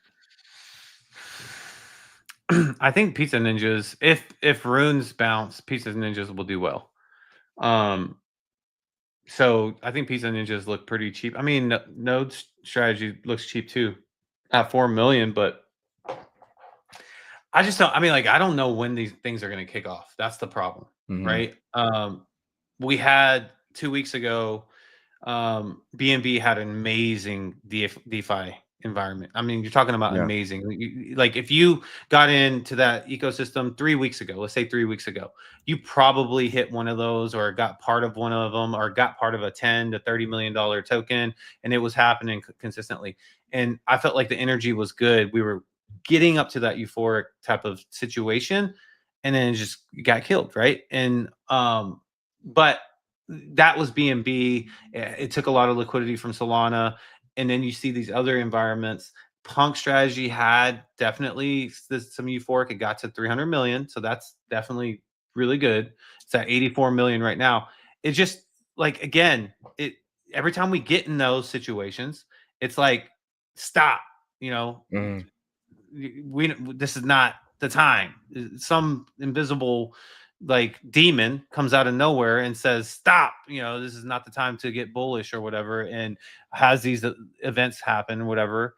And that's frustrating, man, because, like, when you see Punch strategy at 300 million, like, you and I talked about this year has been the hardest to plan for anything. Planning for anything, like putting Bitcoin aside or something aside to get into this or get into that, like, it almost never works out, because, like, you're getting stuff planned because things are starting to heat up, things are getting bullish. Now these plans are happening, only to just get demolished once like that event happens, because there's no sustainability, right? None. And I hate to keep beating on this topic, but that's exactly what the entire space has been going through at every level, mind you, by the way. The most experienced DeFi person all the way to the least experienced, like, centralized exchange person, because yes, they could be fine if they're playing in Bitcoin and maybe even some Solana, but, like, even if you're playing in Solana, like, let's say you got in Solana last Q4 and you're like, okay, I'm getting in Solana for the upcoming bull run year. Let's say you got in as it was riding up to $200, mind you, right? You're not happy right now. You've been sitting at the same price, and it got below that, a couple times. That's what I'm talking about. Every single level has been dealing with frustration, in our space, except for the ETF people, which, that's kind of a coincidence, isn't it? Like the TradFi people. I mean, I'm sure they felt frustration when Ethereum was $4,000 in January and they launched the ETF, right? And then they had to watch it go down to 1,300, right? So there has been, even in the ETF world, maybe not for Bitcoin, but for, I mean, who knows? I mean, what if you had bought Bitcoin at 120 and, like, 5 days later you're sitting at 110, right? So, yeah, exactly. And if you didn't have, like, inside information that Tom Lee was going to come out, like, sure, you could have heard about SharpLink coming out early, but I am pretty sure there was a lot of people that dabbled in the ETF that were nervous whenever Ethereum hit $1,800 in March or February of this year, right? And they're 13 in March. Yeah. So their clients were probably like, "What the heck?" You know what I mean? Like, what the heck's going on here? And some of them probably were like, okay, like, it's gonna bounce back, and except, like, those people definitely saved their asses, right? Because, like, eventually it became like a really awesome run up for Ethereum. And I say awesome, which, if it wasn't so manipulated and oversold, like, Ethereum would have went to $6,000 if we had that same experience, right? So I don't know. That's the year, man. That's the year we've been going through. It's frustrating. All right, so Hyperliquid deposits and withdrawal are now live on Polymarket. Polymarket is now technically a Hyperliquid L2. Pretty crazy. So now if you go to your Polymarket account, you'll have something like this: transfer crypto. You can now put Hyperliquid, and now you can send it right from your Hyperliquid wallet or account there to Polymarket, and you can go the other way as well. You can set withdrawal to your Hyperliquid account. Massive partnership that I didn't see coming. Dude, everybody's trying to partner with them. Everybody. Like, everybody. Phantom Wallet, MetaMask wallet. They have perps built into their wallets. You got this meta, freaking Polymarket. There's several others that like continually just try to integrate. What was it? There was another thing that did perps into. They integrated perps into something. I forgot what it was, but I mean, everybody just wants to be a part of Hyperliquid right now, and you know that's it. And you know, congrats to Jeff and his team and Hyperliquid, because they went through the exploit attack that happened earlier this year, right? Like I think in the spring or something. Yeah, it was like April. Okay, so that was probably massively stressful. They got through that. Yes, you know, maybe some people kind of you know, gave them a dirty look or whatever, but they got through that and they were able to make everybody right. Then they go through this kind of unnecessary drama that like spurred up between Binance and them and Aster and Hyperliquid. Took it like he handled that the best you could handle that, in my opinion. Like not feeding into it, not doing all these things, and then you hear about DATs trying to form up about hype, and then you're hearing about like all these partnerships with Phantom Wallet, MetaMask Wallet. You know, there's a relationship between Solana and there's some infrastructure stuff happening there. Then you get this with Polymarket, which is huge. Polymarket is one of the biggest companies that are going to be the biggest US crypto companies. I'm just saying, man, Hyperliquid, they're huge and they're gonna be big, in my opinion, in the future. Do you think we ever see like a rebrand from Polymarket and maybe move over to Hyperliquid? We know Hyperliquid can handle. You know, you think there ever be a day where they change the back end from Polygon to Hype? Only if it's necessary, like if it's like, you know, strategically very necessary from a, you know, tech stack standpoint or whatever, then possibly. But they probably don't want to break what's not or fix what's not broken type of situation. Wouldn't it be an upgrade though? Because we know Hyperliquid can handle. Well, I mean, I don't know what they need and all that stuff, like what kind of issues they are running into and stuff like that. But I think they probably, you know, they're probably happy with just kind of this type of relationship. But if they do end up onboarding there, then, you know, why can't they be on both, right? They can be on multiple areas. So that's true. That would unclog too if you have Hype Market, which is over there on Hyper, right? And then you just have Polymarket still there, nothing changed, but you know the people on Hyperliquid have easy access to something over there as well. I don't know, pretty cool idea. Potentially just using their back end and white labeling Polymarket in the future. See something like that eventually too. But let's move along though. So Lookonchain says your boy's back, bro. James Wynn is officially back. He did a trade today. He deposited 197,000 USDC and claimed 2,818 referral reward. Then opened the long position of Bitcoin 40x, Pepe 10x, and Hype 10x, totaling 4.8 million. He's on the verge of getting liquidated again because it's James Wynn. But let's take a look at his longs here. So his entries were 113.75 0075 for Pepe, and then $39 for Hype, and he's probably getting wrecked on all three. Yeah, he's getting wrecked on Bitcoin. He's getting wrecked on Hype. He's down $1 on Hype, and I don't even have Pepe on here, but he does seem to be getting his ass whooped once again. Do you think doing the opposite of James Wynn is? I mean, he's lost $20,000 when it was 12.6. He's probably down like $1 million at this point. Oh my god. Probably at some, I mean, I think people are probably counter trading him and excited whenever he shows his trades.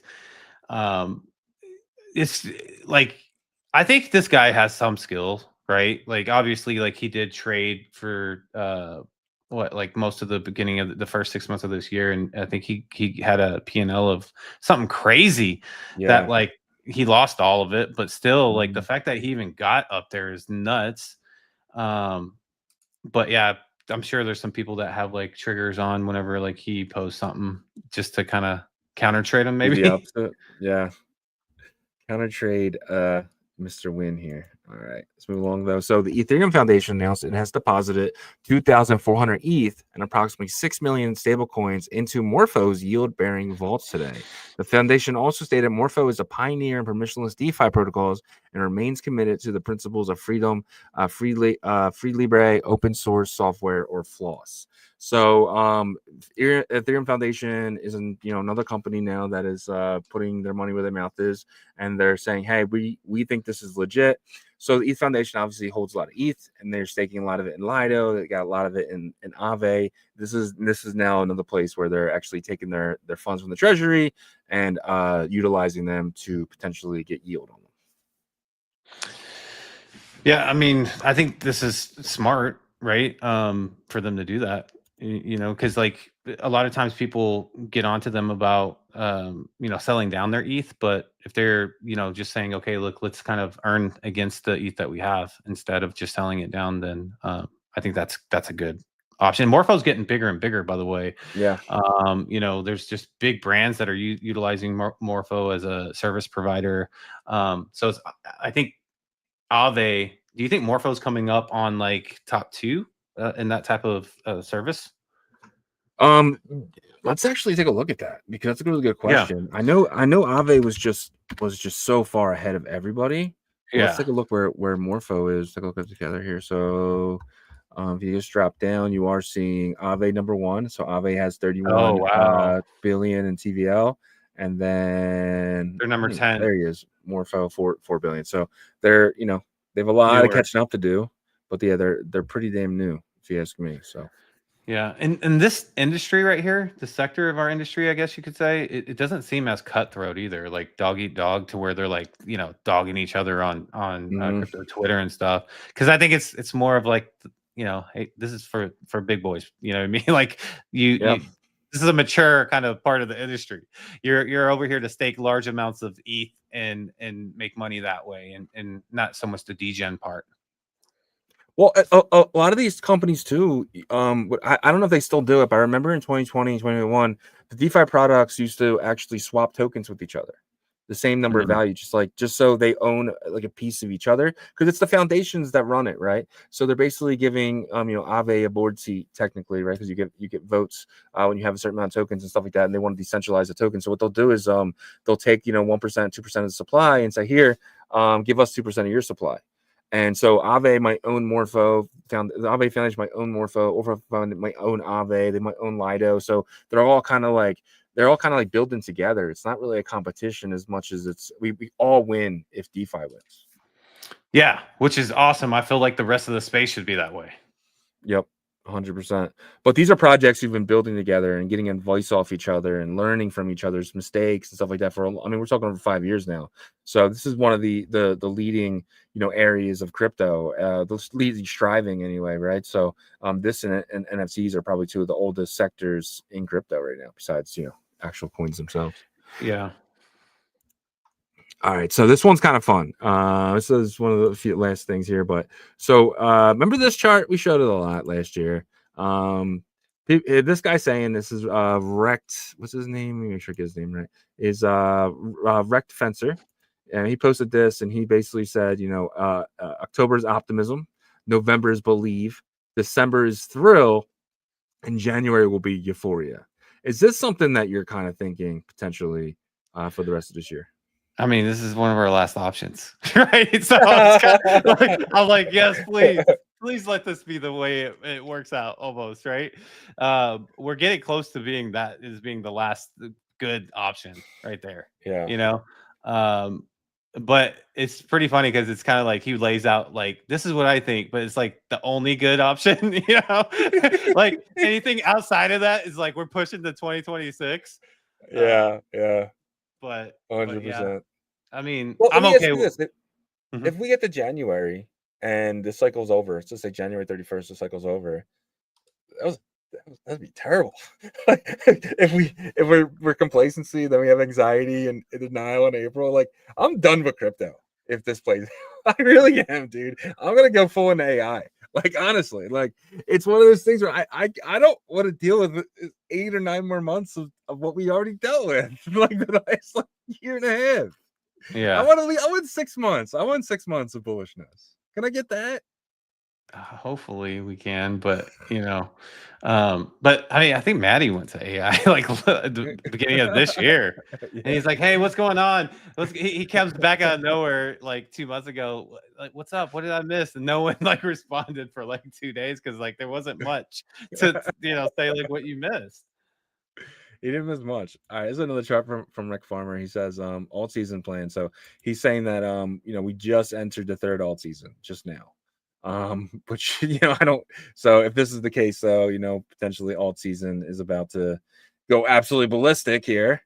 This is the wick from Friday, and potentially just start pulling up. Is this something you could say? Maybe alt season hasn't even started yet, and we could be making our way up now.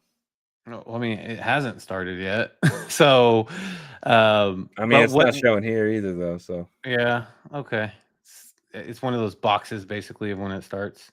Yeah, when it starts to when it finishes. Well, I'm kind of confused on that date though, because it's like I guess it would be like the end of this year, right?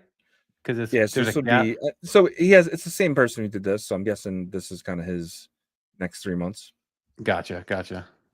Yeah. So. Oh yeah, because that'll be 2027, right? So maybe not. Maybe this goes until June if this is the chart. It's confusing though because he just posted this one, so but who knows? Yeah. But like so that would obviously be a delayed one, Mm-hmm. I guess if our theory that is that everything is pushed back until next year because of what's happening, then yeah, that would make sense, right? It would fit in that box. But honestly, like when we were kind of like, I was okay, like saying, okay, like it's gonna get bullish like next month or something like that. Yeah. But because I always knew I had Q4 in my back pocket. You know what I mean? It's like, okay, like I'm using my back pocket card here because that is the one thing that I feel the most confident about. Yeah. And so if they take that away from me, I mean, it's going to be tough, because now, yes, I have envisioned this bullish 2026 possibility, right?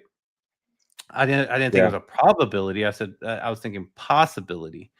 But then I start thinking if we don't get that Q4 that I'm confident about, like, why am I confident about 2026? And I know there's some reasons. I can give you a lot of reasons. Yeah. I mean, new Fed chair, but like until we get like some normal like consistency, I think it's still going to be hard, right? Because there's constant like the economy, the people that talk about the economy kind of fighting what's happening with this administration, with the tariffs and all these things. Stuff has to be normalized. I feel like that is a big part of our problem right now. It's like there's no, it's not being normalized. You know what I mean? It's still being like we're scared of what's going to come out of left field, which I get it. But inconsistency is getting consistent. Right, so it's like, but if next year we're not bothered by this anymore, like I feel like everyone's getting numb to anytime he says tariff stuff, right? Like, I mean, it did affect Friday, but we know it was very manipulated, and the market was looking for a reason to sell down, right? The market was very pushed up, right, when we hit the all-time high on Thursday. So it was like it's just one of those things where it was almost like what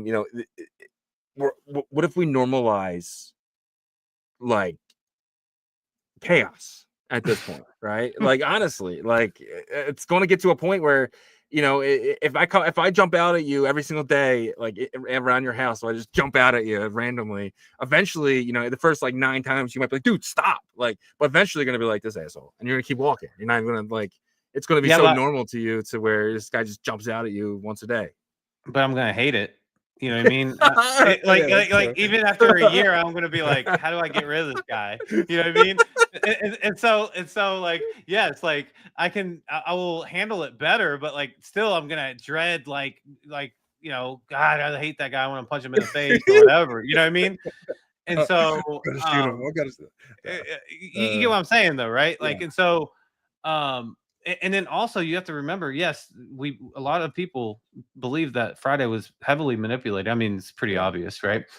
But what does that do to the psyche of the markets that has gotten used to tariffs and said, okay, like, you know, that's fine. Bitcoin dropping 6,000.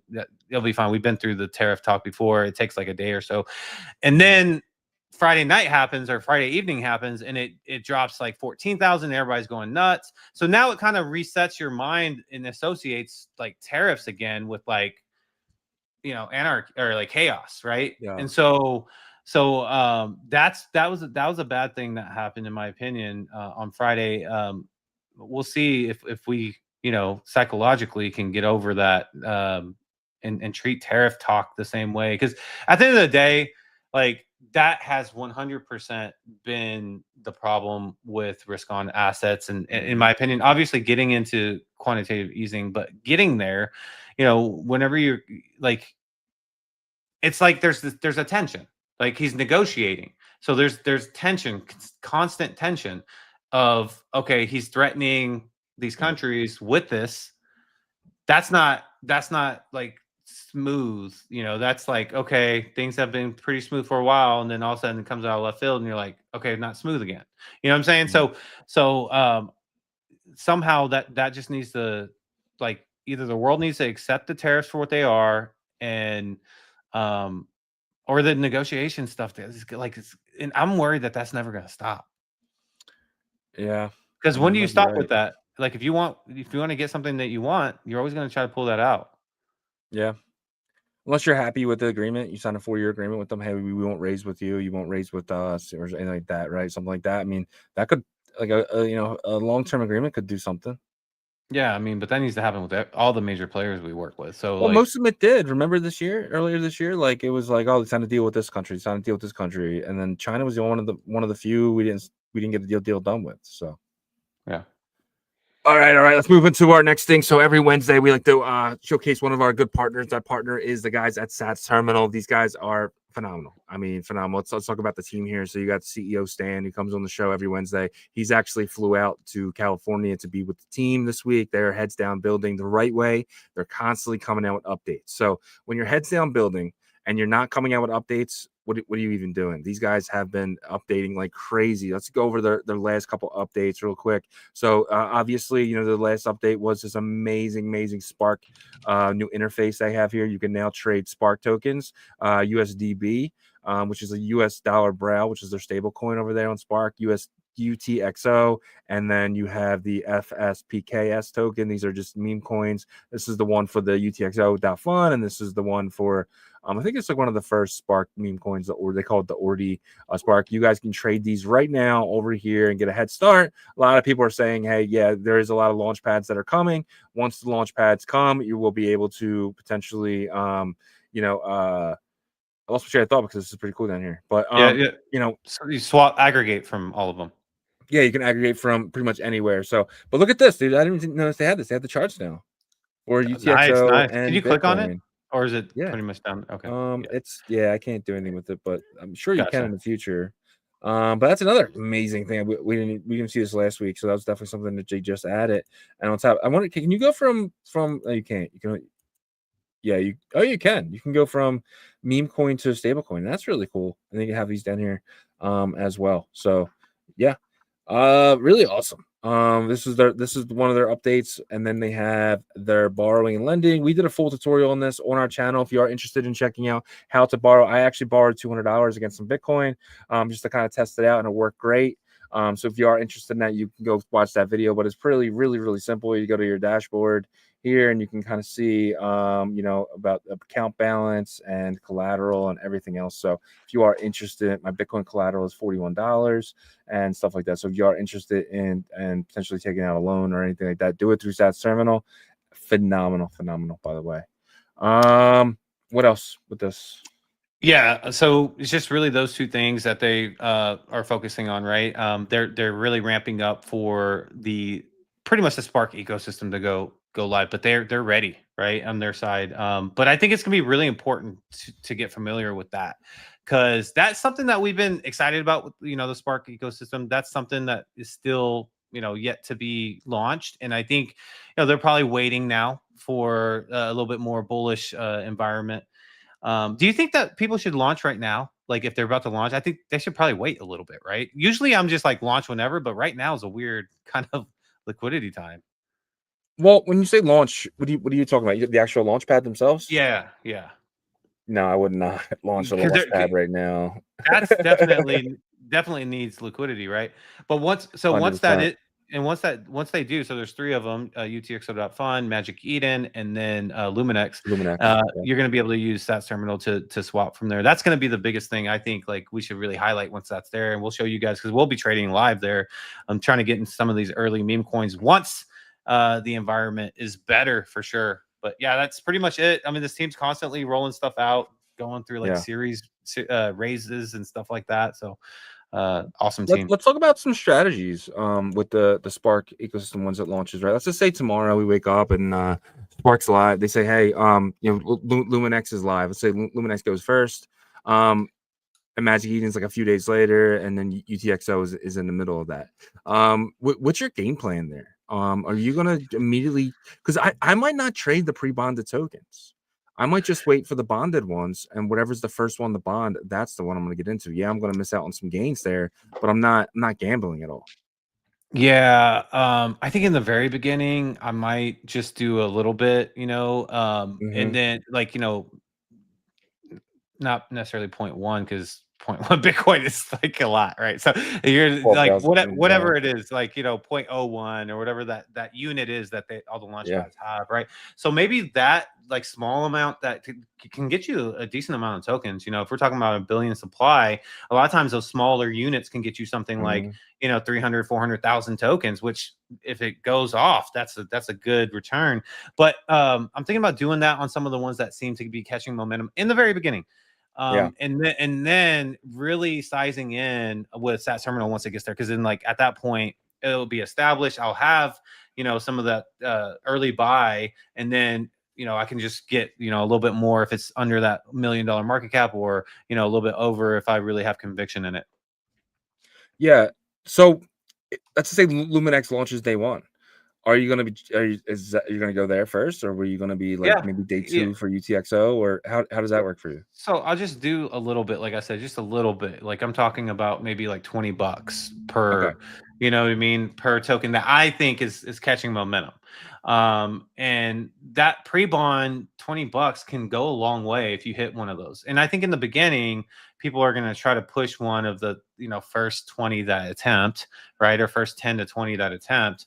And maybe the Magic Eden tokens are more popular, but I could flip a profit on Luminex first, and then if Magic Eden ends up doing a big launch, and I'll use the same approach, the same strategy. So yeah. What about the? Are you excited for the first token? Say the first one that launches on Luminex, the first one that launches on Magic Eden, the first one that launches on UTXO. Would that be something that you're interested in doing? Yes, of course. Yeah, I want to get into those as well, of course. If I can catch them pre-bond, then great. With that little bit of amount, though, I'm not going to pre-bond. The problem with pre-bond is like the greed gene kicks in, right? Because you're just like, oh man, like okay, if I spend $100 and I get like a million tokens, or how many ever, like 4 million tokens, and you end up running through cash like really fast. But if you do in small increments, you have to think about, okay, if I get in early with a small increment on something in the beginning, I wouldn't use the same method on Pump Fund because it's been around already, right? So if you're trying to catch some of these early tokens, then use those small unit increments to get in, to have some exposure, whether it's 200,000 or 400,000 tokens based on a billion token supply. Then that sets me in to have that good amount of exposure for a little bit of money, right? So if I hit one out of like the let's say 1 out of the 10, and that's $200, right? So then that one is ends up being the first token bonded. It runs to like 3 million, $5 million. I'm already like I made my money and in profit, right? And if I want to size in, I can use Sats Terminal at that point. Once it gets to like 1 million, I just go to Sats Terminal and worry about like swapping anywhere else because it's easy. They'll have it aggregated there. And then at that point, I have my position and I can decide what I want to do there. Yeah, I agree 100%. So yeah, that's kind of my strategy too. I'm gonna get in the first token of all three, whatever the first token is, no matter what it is. So maybe throw like $100 in each of them. Just leave it in there, right? Because that's one thing I've learned from new ecosystems is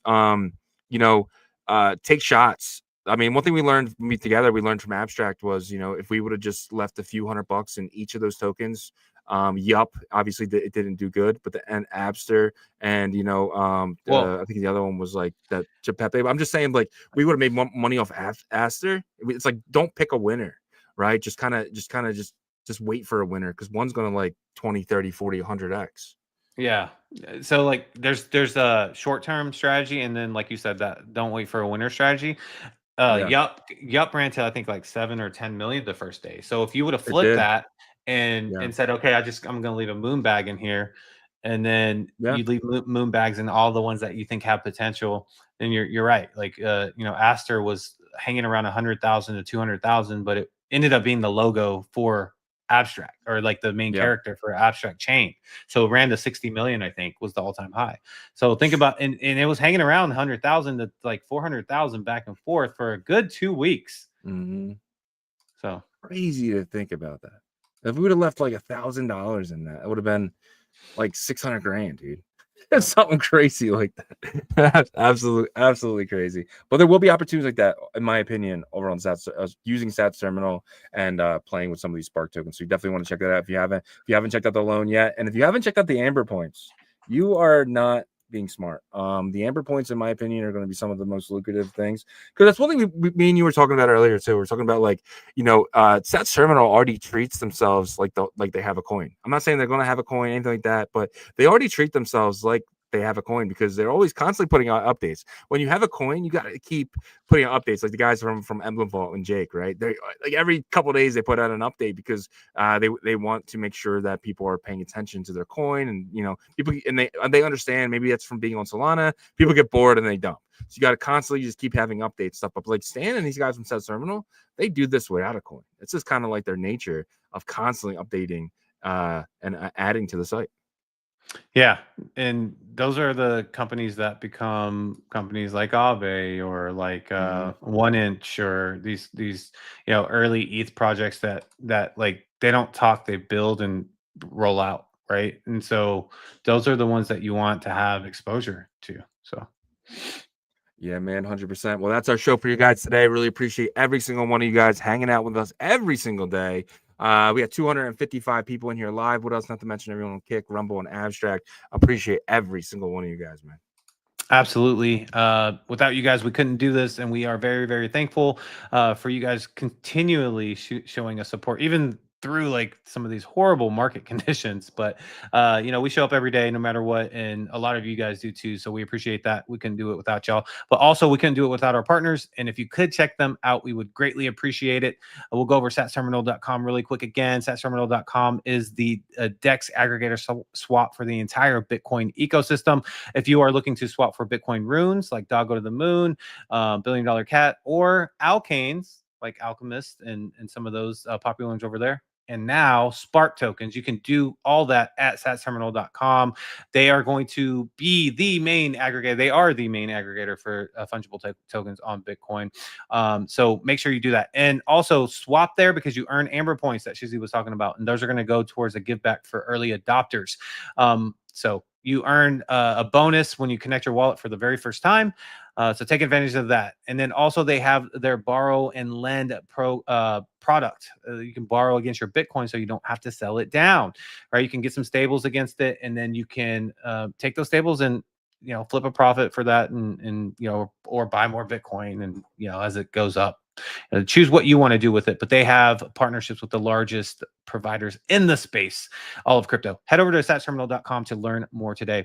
And then Emblem Vault is the interoperability layer for the Bitcoin ecosystem. If you're looking to jump your Bitcoin ordinals or Bitcoin NFTs like counterparty NFTs over to Ethereum, you can do so by using Emblem Vault. Right now, you can take a loan out against your Taproot Wizards on the Gandhi application that is the largest borrowing and lending NFT application on Ethereum. And I'm sure they're going to open up to other collections on Bitcoin as well. But Emblem's going to open up to other EVM layers and environments in general, like Solana. And speaking of Solana, they have the best AI product over there called Agent AI, agenthustle.ai.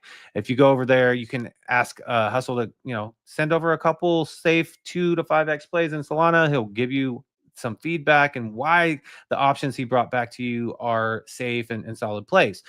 He also has a conditional engine, trading engine built in him, so you can set some buy or sell limit orders on any token that he trades, and you can go take care of whatever you need to. He'll execute those trades on your behalf. Super awesome. There are different subscription levels. There is a free level that you can ask simple questions to Hustle with, but to get the true full tool set, there is paid subscription for that. You can use the Hustle token, which is the single token that powers the entire ecosystem, and so you get a discount if you use that Hustle token as well. And then also they have a third product called Migrate.Fund, which allows project founders to be able to migrate from one launchpad in Solana to another. So let's say you launched on Pump Fund, but you need a remarketing, you need some energy back into the community. You can actually migrate to Bonk.Fund or vice versa, however you'd like to. And some people are just migrating to a liquidity pool that they manage because you can earn the most fees that way. They finished their first cohort already. It was an amazing job there. So congratulations to the teams that participated in that. But if you want to get involved for the second cohort, you got to reach out to their team at Migrate.Fund. You can actually reach out to them at Emblem.Vision because it's the same team that's behind it. But yeah, super exciting stuff from that team. They'll walk you through all the steps that's necessary for you guys to get information for the next cohort there. But head over to Emblem.Vision to learn more about all the products I just broke down within the Emblem ecosystem. And then you have Artura.Finance, which is the perps and leverage DEX of the Bitcoin ecosystem. This team is working on their upcoming launch to a new environment that they're going to announce. It's going to be super exciting. As Shizzy said, really big brand environment. So you want to make sure that you are staying tuned to that update there.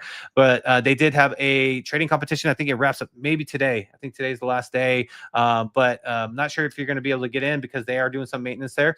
But people are probably locked in there at that top 5. So congratulations if you got in there. You can follow up with the team to figure out how they're going to distribute that. But it's really pretty straightforward with the USDC there. But just make sure you're familiar with the platform. And if you're interested in the ARA token, you can go to Aerodrome on Base to trade that as it's available there. Head over to Artura.Finance today. And then Merlin Chain is uniting Bitcoin strength through the power of AI. They have their Wizard version 2.0 that can guide you through the Merlin Chain ecosystem.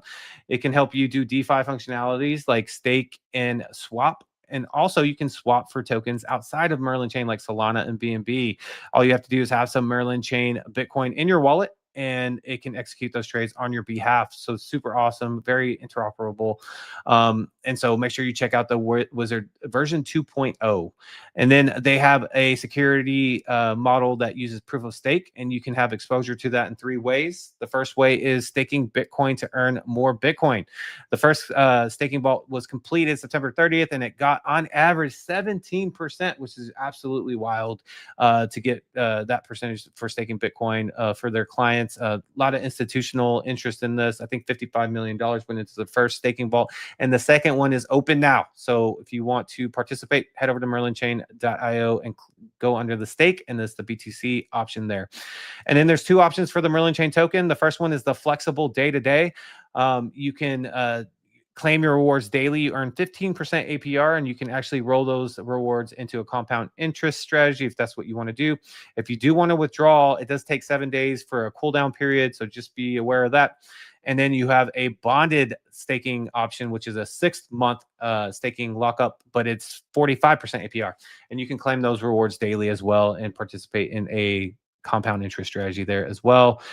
Make sure you're following these guys on X as well as checking in on their website. They're constantly having updates, and the team is crushing it. So check them out at merlinchain.io. And thank you guys so much for checking out our partners. Yep, great job, man, as always. I did see one comment, but a great super fan. He says, a glasses company asked me to write the software in exchange for a closure US sales. I got that running in 2 days. Good opportunity because every glasses convo is another big noodle sandbox being used. And he said, to be clear, I'm building the Depend glasses are one more app running on the Deep. Okay, I got you. So it wasn't really a pivot. I thought you said in the video, though, that it was a pivot, but I got what you're saying, though. I hear you, bud. And then if you guys have a few more minutes and wouldn't mind checking out onchainrevolution.io, we have some of the best articles dating all the way back to 2023. If you know someone just entering the space, please send them our website. We really feel like them get started and code up to where we are today. Brand new article just dropped, hot crypto airdrops and token claims. This will walk you through all the hottest stuff that is happening for you to get some free money in the space. We want our community to win. We want you guys to get as much airdrops as possible. So go read this article, 2-3 minute read, knock it out, send it to your friends. You guys will all be caught up together. There's so many more articles here as well. Check them all out here. If you guys need a VPN, I highly recommend Nord. I use it every single day. Up to 77% off and 3 months extra, $2.99 a month. So they actually dropped it from $3.10 to $2.99 now as of yesterday to today. Because I check this thing every day. But right now, you can get it for $2.99 a month. Lock it in, set it, forget it. You can basically get 27 months for $60. I mean, that's amazing. You'll forget they even have it after a while because it'll just be on and connected every single time you go on your computer, every time you go on your phone. And, you can put it on your kids' stuff as well, just to make sure that they're not being tracked and stuff like that. So it's definitely something I highly recommend. There is free VPNs out there. I think Nord is the best. Honestly, I've used them all. So I always end up coming back to Nord. If you ever want to use Hyperliquid, or if you want to use, MEXC or sites that geo-block you for no reason, you can do that. And, it is not your country that is geo-blocking you. It is at the site itself. So give them the middle finger, get a VPN, and then use their product, especially if it's decentralized, right? So like Hyperliquid. So that is a you decision right there. So, but definitely check out OnChain Revolution. We have some of the best merch in all of crypto: hats, jackets, shirts, and so much more. Check them all out here. And guys, remember, we are live Monday through Friday, 11 a.m. Eastern, 10 a.m. Central, 8 a.m. Pacific, and 3 p.m. UTC. Check us out all week, guys. Until tomorrow. Peace.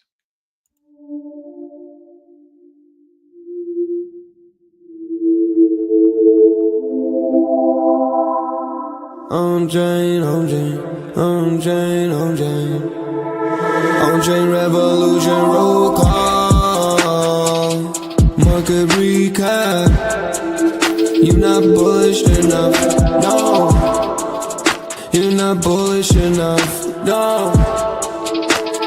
Look at the price go. Bitcoin control.